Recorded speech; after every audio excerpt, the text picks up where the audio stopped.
Hey, with you evening story channel, I post new interesting stories every day. Subscribe and click the bell to not miss it. Stephen had been working in the Department of Surgery for a number of years and was used to the fact that he had to deal with the pain and suffering of patients. No matter how hard the doctor tried to alleviate the condition of the patient, it was not always possible to do everything as desired. He always gave his best. He did not divide patients into poor and rich, for him all were the same. Stephen worked in an ordinary city hospital. No private clinics and medical centers, where he was repeatedly invited. Especially his university friend Christopher. "Why don't you say no? It's a paradise for a surgeon of your caliber. What did your hospital give you? Lots of patients and headaches. Here to work on new equipment and improve your financial situation. How long are you going to drive your dad's car? It's time for a new car." Stephen thought for a while, so as not to offend his friend with a quick refusal. Then he said, "No, Christopher, I'm not used to it. I'm used to my department. Did I start here as an intern? How many were there? It's a lot to remember. What's with the money calculator and not medicine? You can't walk a step without paying.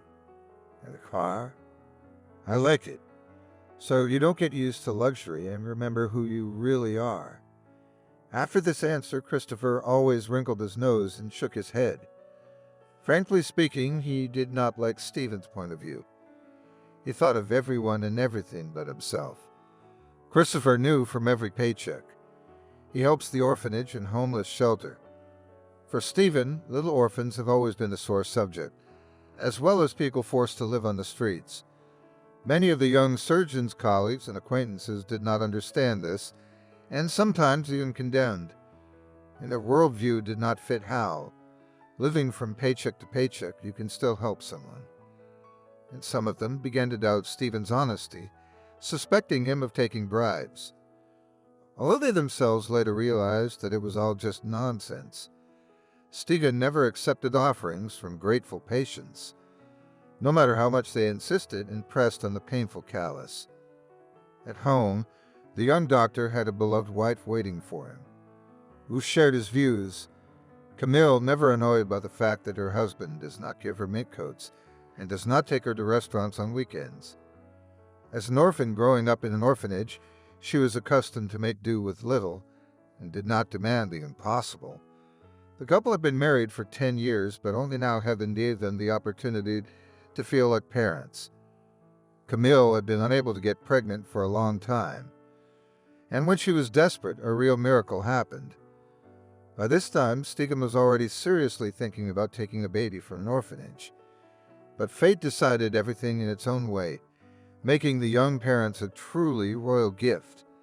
Stephen, and before took care of his wife, never offended, and now he literally began to carry her in his arms. "Honey, don't take it so seriously. I'm not made of glass. Millions of women around the world have experienced similar experiences and nothing. They're still alive and give birth again," says Camille. But Stephen was hard to convince, especially on such an issue. He was the one who insisted that his wife quit immediately after the news of the pregnancy. He didn't want to take any chances. At 35, Stephen dreamed of a child and the continuation of the species. It didn't matter if it was a boy or a girl. The main thing is that it's his own blood, for which it's worth living and fighting to the end. At first, it was hard for Camille. Toxicosis together with dizziness and weakness made her life simply unbearable. But by the 6th month, the future mom's well-being has noticeably improved, which invariably reflected on her mood in general. Now, coming home from work, Stephen could see his wife's joyful face, greeting him in the hallway with a smile on her face. At the same time, the young doctor's schedule was not always normalized, and often had to stay late to save the life of another patient. On days like this, Camille was very anxious, glancing out the window every now and then, keeping her phone in her hand, waiting for a call. And so it was. And today, Stephen had a very difficult operation to perform. The patient was a man in his 60s with a stomach ulcer, complicated by a host of comorbidities. Before he went into surgery, he called his wife and said he'd be late.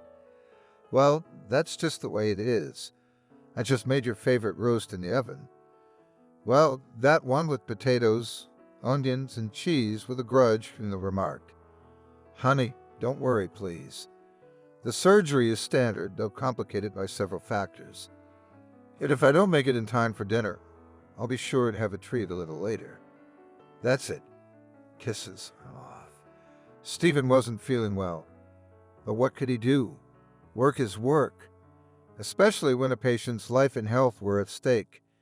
Knowing the complexity of the operation, he enlisted the best nurses on the ward. The doctor sincerely believed that he could save the patient, because on his account were only successful operations. It was said that the nurses considered Stephen lucky, and by any means possible they tried to get into the same shift with him. As soon as the patient was plunged into a state of medically induced sleep, the young surgeon got down to business. The operating room froze. It seemed that even the very air in it stopped and became tangible to the touch. Stephen was working at the limit of his capabilities. The operation was complicated and lasted about 3 hours. By the end of it, he could hardly stand on his feet from fatigue. No, he had done longer manipulations before, but this one was particularly difficult. Unfortunately, despite Stephen's professionalism, the patient fell into a coma, from which he did not emerge at the end of the anesthesia. The surgeon knew from experience that such conditions are very difficult for patients, because at such moments they are balancing on the edge of life and death. Mentally wishing him health, the surgeon made the necessary corrections for the nurses on the appointment sheet and began to pack for home. As luck would have it, the weather had been overcast all day, and by evening the heavens were threatening to unleash a heavy downpour. Rare drops were beginning to drum on the roof, but it wasn't raining yet. Looking out the window, Stephen was startled. No, it wasn't the lightning that had cut the sky in half. In front of the entrance to the hospital building sat a large, lean dog, like a sheepdog or a wolf. It was the association with this animal that Stephen thought of at the sight of the dog sitting on the steps. The animal did not seem to care at all. The approaching rain threatened to become a downpour. The dog sat and looked pitifully at the front door.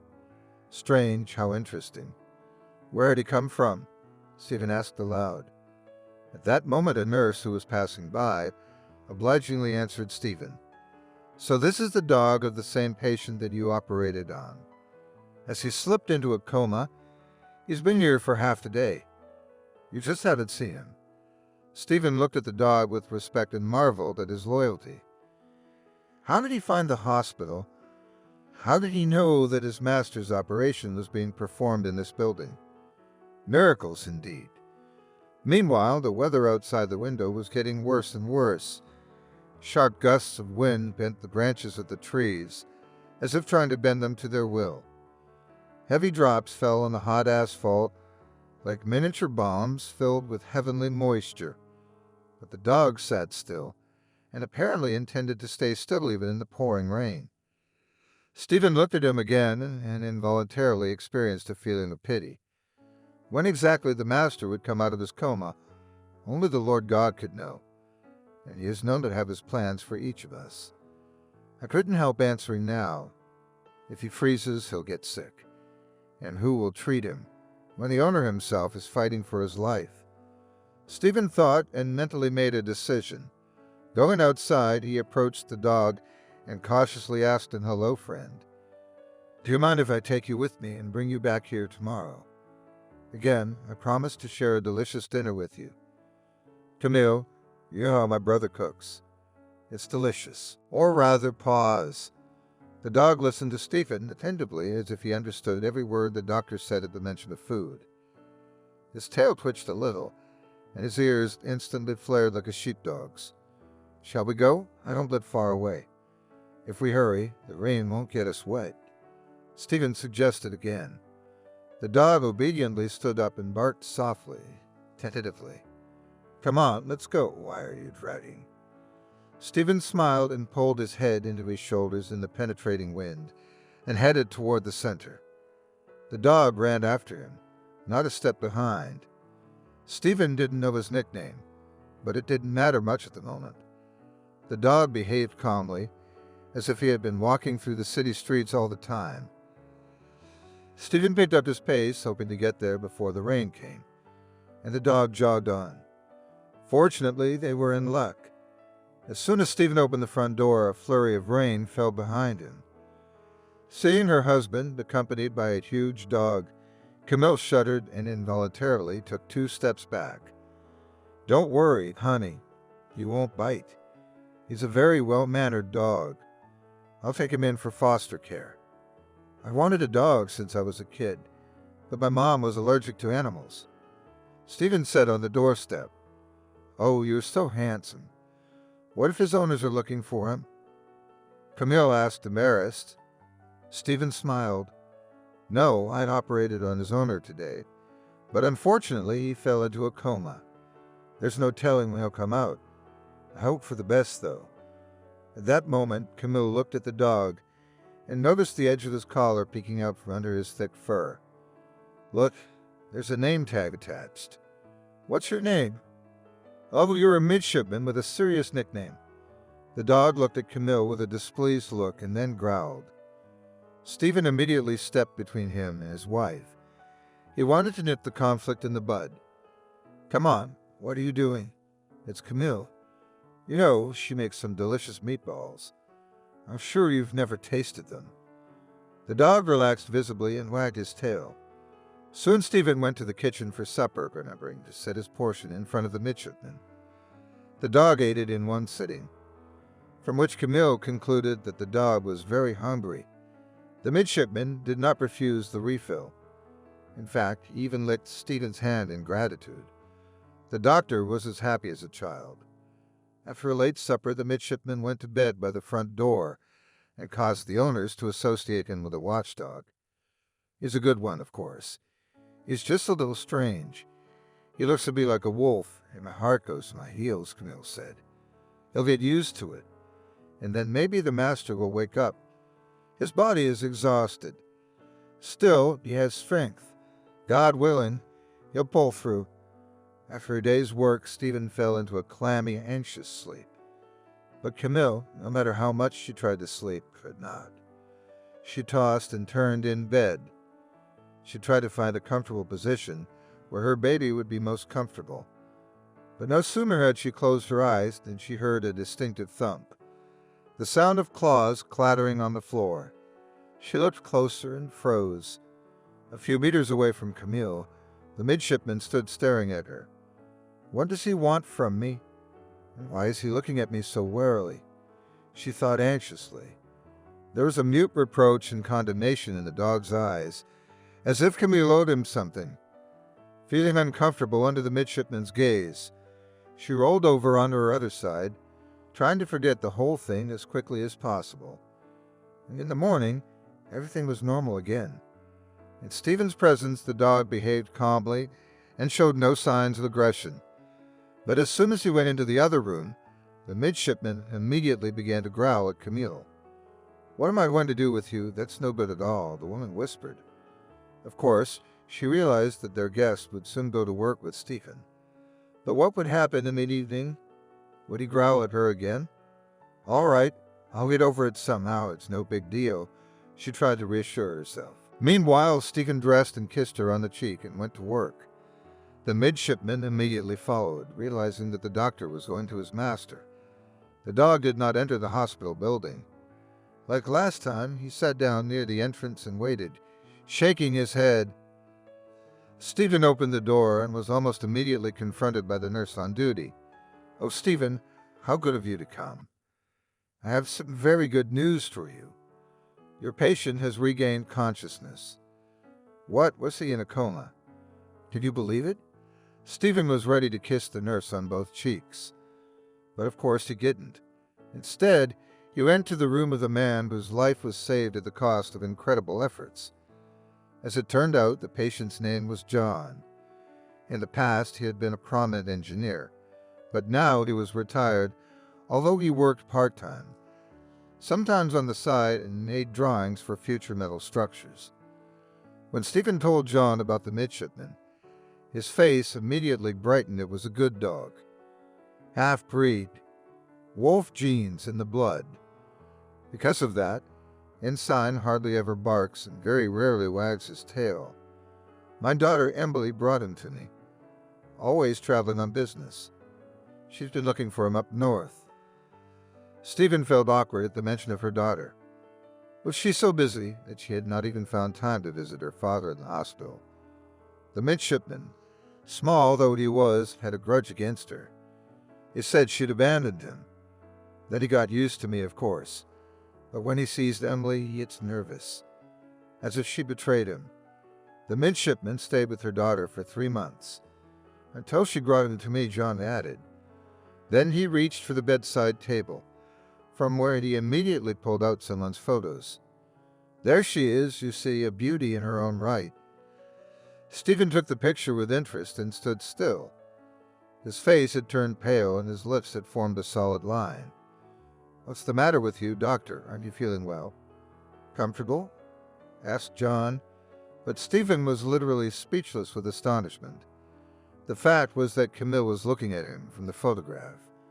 Not her, of course, but an exact copy of her, because Camille had never been dressed like that before, and the location of the photograph seemed unfamiliar to Stephen.